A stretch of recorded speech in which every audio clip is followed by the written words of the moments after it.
A new science of man came into being in the mid-1700s. This was a science that was a total revolution in the thinking and philosophy of mankind, one that we take for granted today.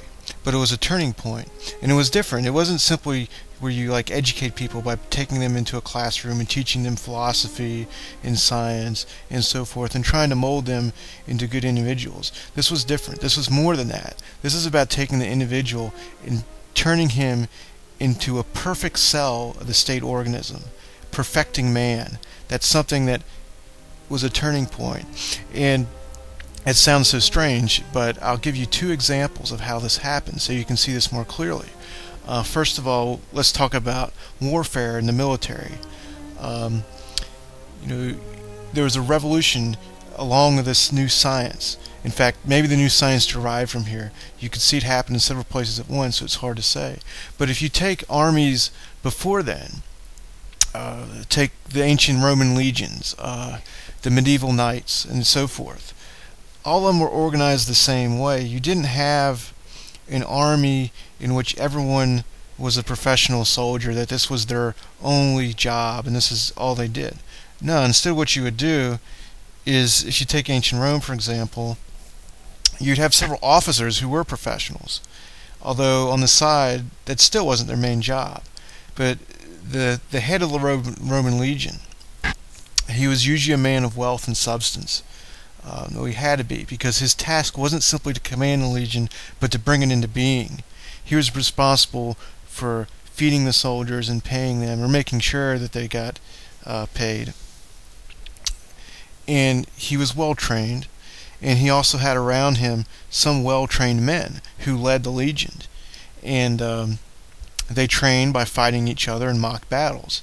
And when the legion was organized, you'd take the army, you'd line it up, and the best fighters and soldiers would be on the flanks of the army. And their job when they got into battle was to outflank the enemy, defeat the flanks, and the middle would panic and run off. If you watch the old, well not old, but the recent Oliver Stone movie of Alexander the Great, they show one of the most famous battles of antiquity when Alexander defeated the Persian Empire. And if you remember what happens in that movie, they line the two armies up, and when they fight each other, Alexander decides not to defeat the whole army at once. He's outnumbered by something like 3-1.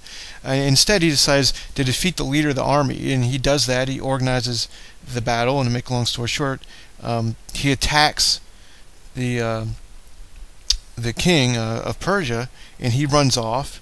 Or I can't remember, maybe he's killed, but whichever the case, once the leader is defeated, the whole army just scatters into the wind. Their whole function of existing is gone, and that's why that happens, and why that's one of the most famous battles ever, because he's so outnumbered and did this. Well, this is the key.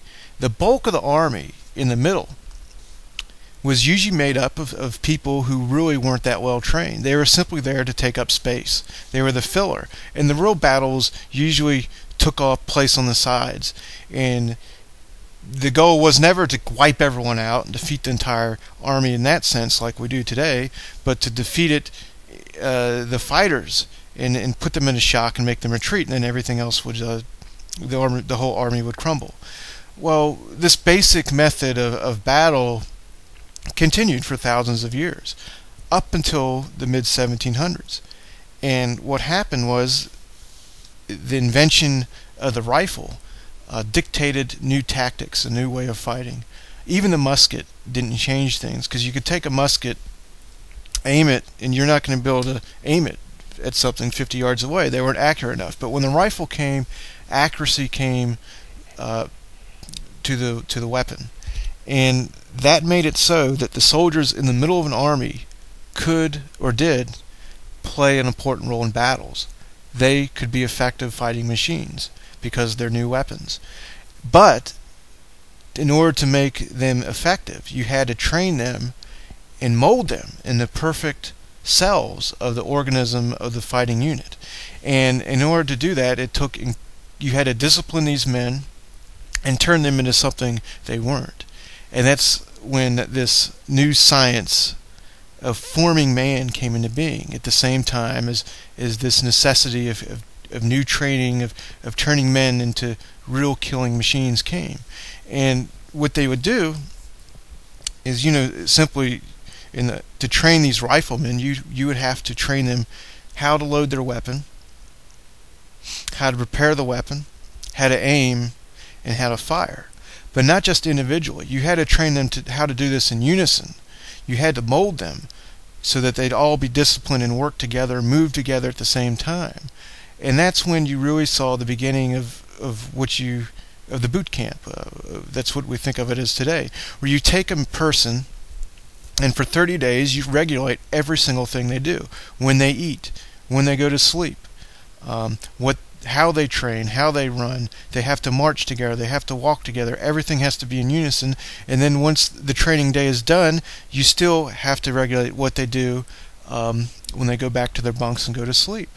And that's when what we think of as the modern army came into being. And it's all about turning the person into the perfect instrument of warfare, making him useful to the unit.